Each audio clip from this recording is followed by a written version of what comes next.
Մեզ համար անբարենպաստ է նա, որ այս ամբողջ աշխարհաքաղաքական սրումը, ծանրության տեղափոխումը դեպի ուրեմն Կովկասյան, հարավային Կովկասյան տարածաշրջան համընկնում է դժբախտաբար այն իրողության հետ, որ մենք ունենք Թուրքիա, ես այլևս չեմ ասում Ադրբեջանը, որի հետ մենք գտնվում ենք պատերազմական վիճակում։ Եվ եթե այսօրվա իրադրության մեջ կան վերլուծաբաններ, որոնք ասում են, որ թուրքերը կարծես թե ոչ մի հետք չունեն քառօրյա պատերազմի մեջ եւ ընդհանրապես ԻԼԻՊ-ի նկատմամբ կարծես թե այսպես լոյալ վերաբերմունք է Հայաստանում դրսևորվում, ես դա բացարձակապես չեմ կիսում։ Տեսեք, երեք Էրդողանը գիտեք, որ եկավ Բաքու։ Նա այնտեղ հայկական Ղարաբաղյան հայտարարություններ, ինչպես ինքը արել է միշտ, եւ իր ուրեմն Ուկրաինա այցելելու ժամանակ մասնավորապես Սուրբ հողերը ազատագրելու վերաբերյալ եւ այլն, նման հայտարարություններ նա չարեց։ Եվ անմիջապես հարց է ծագում, ինչու՞մն է բանը, ինչ է նա փոխում է իր քաղաքական օրենտացիան, քաղաքական դիրքորոշումը։ Ես համոզված եմ, որ ոչ, սա թրքական, հերթական, դիվանագիտական ուրեմն խաբս է, որ նա տալիս է ունենալով մի նպատակ, հնարավորինս Ռուսաստանի հետ մեղմել հարաբերությունների սրությունը։ Ես կարծում եմ դրան է ուղղված հիմնականում։ Եվ նույն Ադրբեջանն էլ չի ուզում, որպեսզի Ռուսաստանի հետ հարաբերությունները Թուրքիայի ենթատեքստում սրվեն, որովհետև այդ իրադրության մեջ Ադրբեջանը հայտնվում է բավական ծանր դրության առաջ, չիմանալով ինչ անել Մոսկվա, թե ուրեմն Անկարա։ Թուրքիան ատամներ է կրճտացնում, ես սա ռետորական խոսքեր չեմ ասում, այսօր ուրեմն Էրզրումում եւ Նախիջևանում կենտրոնացված է շատ մեծ ուրեմն ռազմական ուժ, կենթանի ուժ, որը ուղղված է Կովկասի դեմ, Հայաստան, Վրաստան, քանի որ ես ասում եմ, մեր ամբողջ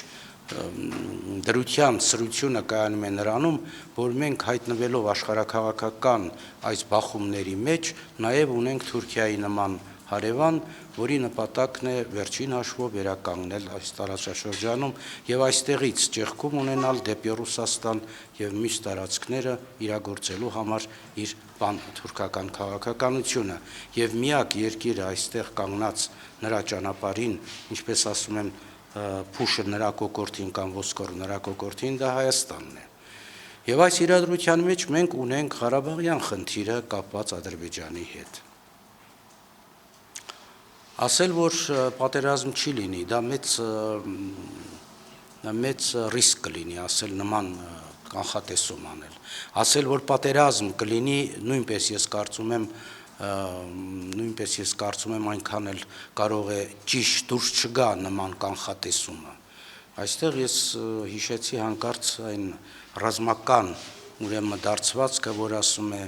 եթե լավ ենք պատրաստված պատերազմին, ապա պատերազմը մեզ կշրջանցի, եթե վատ ենք պատրաստված, ապա անպայման կթակի մեր դուռը։ Ապրիորի ես միշտ ասել եմ, սա իմ անձնական կարծիքն է, ես ինձ կարող եմ իրավունք վերապահել ասելու որպես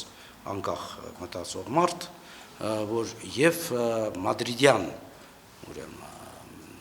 փաստաթուղթը, սկզբունքները եւ նրանից բխող կազանյան փաստաթուղթը մեզ համար այսօրվա քաղաքական իրադրության մեջ, այսօրվա ժամանակի եւ տարածության մեջ դա ընդունելի չէ, որովհետեւ դրանով մենք կկորցնենք այն, ինչի համար 25 տարի հայ ժողովուրդը պայքարում է։ Հիմա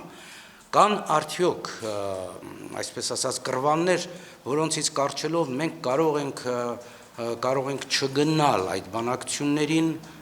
ինչի մասին իմիջիայլոց նախագահի ուրախություն ինձ գոնե բոլորիս հայտարարեց, որ այսօր բանակցություն չի կարող լինել, քանի որ ընթանում է ռազմական գործողություններ, մենք չենք կարող բանակցել, երբ որ մյուս կողմից կրակում են։ Իրոք մենք չենք կարող բանակցել, բայց եթե բանակցենք, տեսեք, Լավրովի ամենալավ բանը, որ նա կարող էր անել այստեղ գալով, չգիտեմ իր հայկական արյունն է խոսել, թե իհարկե կատակում եմ, նա էր, որ մեջտեղ եկավ 94 թվականի պայմանագիրը։ Սա շատ հետաքրքիր պահ է, որից մենք ամիջապես պետք է կարճենք եւ փորձենք դա իրագործել։ Ինչու համար։ Այսինքն շարժվել ելնելով դրանից։ Դուք շատ լավ գիտեք, միայն նրա համար, առաջի հերթին նրա համար, որ այնտեղ կա Ղարաբաղի մասնակցությունը։ Այսինքն այստեղ վերադարձ է կատարվում այդ սկզբնական ստարտային վիճակին, որ մենք եկանք ուրեմն կրակի դադարեցման հանգրվանին Ղարաբաղի հետ միասին։ Կա մի շատ հետաքրքիր պահ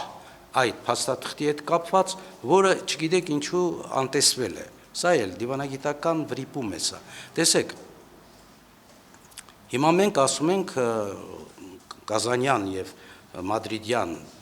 փաստաթղթերի շրջանակներում, որ պետք է լինի հանրաքվե։ Բայց մենք կարող ենք շատ հանգիստ ասել, ներողություն պարոնայք, ինչ հանրաքվեի մասին է խոսքը, երբ որ հանրաքվե արդեն եղել է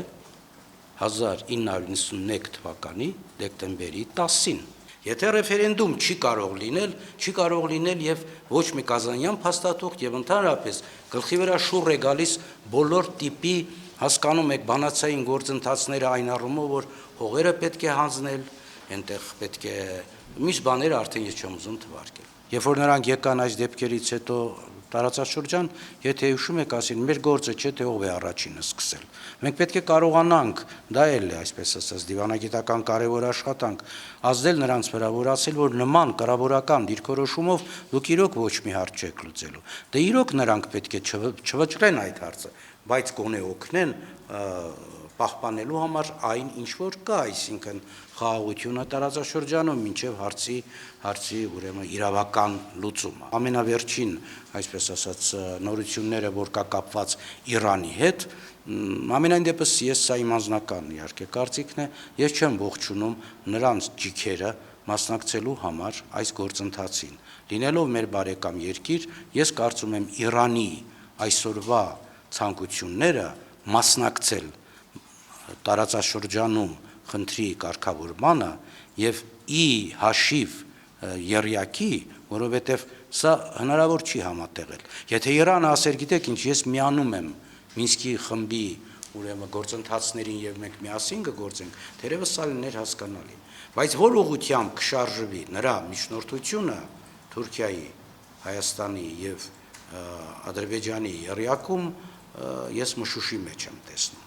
Չնայած ես ասում եմ, գոնե այսօրվա դրությամբ Իրանը մեզ համար կարծես թե փրկարարողակ է, որ այդ սահմանը կարծեմ 35 կիլոմետր գոնե մեզ համար փակ է եւ ամուր է եւ ոչ մի վտանգ մենք այնտեղից չենք տեսնում։ Ես այսպեսի մի բան ասեմ էլի, եթե մենք բոլորս ասենք, մենք ոչ մի դեպքում ոչ մի թիսող բան, այսօրվա դրությամբ հա, բայց առանց կոմպրոմիսային բանի մենք երևի չենք կարող լուծել այդ հարցը, բայց նայած ինչ հողեր, ինչքան երբ ամենակարևորը երբ։ Մենք պետք է կարողանանք մի բան լավ հասկանալ, որ այսօր ձևավորվել է բոլորովին նոր փիլիսոփայական կոնցեպցիա, կամ եղել է թաքնված է եղել, հա, լատենտ է եղել։ Հիմա այսօր դա ջրի երես է դուրս եկել։ Նպատակ է դրված հայրին կոտորել, վերջ։ Մենք սա պետք է լավ հասկանանք։ Ամեն մեկը նստած այստեղ պետք է հասկանա դա, որ գրփում են ժողովրդի փողերը եւ չեմ անպետության փողերը։ Հաշվեն են, որ 220 միլիոն դոլար եթե լիներ հիմա, դնեին ռազմական ուրեմն բյուջեի մեջ, այդ բանը կփակվեր, այդ 80 թիվ, 90 թիվ եւ այլն, հա։ Այդ ուրեմն 220 միլիոնը դա վերջին հաշվով ինչ փող է։ Դուս եկեք նայեք, այս ջիպերի կեսը դրանից ավելի թանկ արժի։ Կա պատերազմական օրենքներ։ Ես սովետական ժամանակվա մարդ եմ եւ իմ մեջ դեռ նստած է այդ, այսպես ասած, ալգորիթմը։ Այդ պատերազմական բանի ժամանակ գործում են պատերազմական օրենքներ։ Ես ոչ թե դրանց կհանի, ես դրանց Արնախում մարդ չեմ, նայրին գիտի, ինգերս, ես շատ բարի մարդ եմ։ Ես դրանց կպատժեի, ես դրանց շատ դաժան կպատժեի եւ բոլոր նրանց, ովքեր այդ դղյակներն են կառուցել, ովքեր հասկանում եք երեխաներին չեն արել այն ինչ որ պետք է անեին, որ նման բաներ չլիներ, որոնք ինչ որ թերացել են իրենց, այսօրվա դրությամբ այնպիսի մի իրավիճակ է ստեղծված, որ կամ մենք կարողանանք անցնել այդ փորձությունը եւ մաքրվել, շտկվել եւ մաքրել ամեն ինչ, կամ մենք կարող ենք շատ բան կորցնել։ Իհարկե պետք է անել։ Եվ եթե դիվանագիտական դուք ասիք շրջանցել, դե ես չգիտեմ, դիվանագիտական բանում շատ բան կա անելու, նախ պետք է շտկել այն, ինչ որ չեն շտկել մինչև այսօր, պետք է աշխատեն այնպես, ինչպես պետք է աշխատեին, հիմա ասում են, ոնց բացատրենք, ոնց անենք, գիտեք, նույն բանը, ռազմական, այսպես ասած, ռեժիմը գոյություն նաև դիվանագիտության համար, նման իրադրությունում դեսպանատները աշխատում են 24 ժամ, եթե կա դեսպանություն, որ դեսպանը չգիտի երկրի լեզուն, ոնց կարող են աշխատել, Վրաստանի 4 թե 5 դիվանագետներից ասում է ոչ մեկը վրացերեն չի խոսում, ոչ մեկը, իսկ դա գիտեք երկրի ղեկավարության և ժողովրդի համար ինչ է նշանակում, եթե կա այլ երկրի ներկայացուցչություն, որը չի խոսում քո լեզվով, դա նույնն է ինչ որ, ինչ ասեմ, վարդից հոտ քաշես ապակու տակից։